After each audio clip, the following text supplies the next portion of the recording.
Véronique Courgeot, qu'est devenue la mère de famille condamnée pour 3 infanticides. C'est une affaire qui avait bouleversé les Français. Le 18 juin 2009, Véronique Courgeot avait été condamnée coupable à la cour d'assises d'Indre-et-Loire d'un triple infanticide.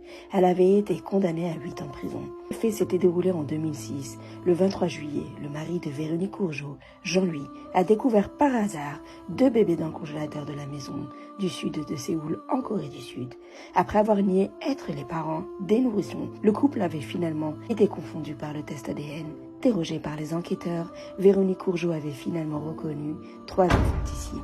Le premier remontait à l'été 99, en Charente-Maritime, sur un nouveau-né mis au monde clandestinement. Les 2 autres avaient été commis sur des bébés nés en septembre 2002 et décembre 2003, à Séoul, où son mari, ingénieur de profession, travaillait pour une société américaine.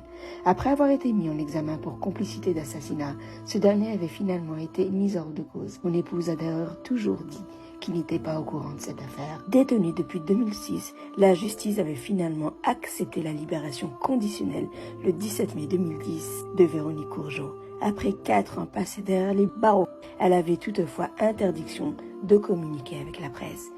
Elle respectera ses obligations, avait assuré son avocate maître Hélène Delomé, et avait ajouté qu'elle souhaitait vivre au calme. Et si sa vie privée était violée, elle attaquera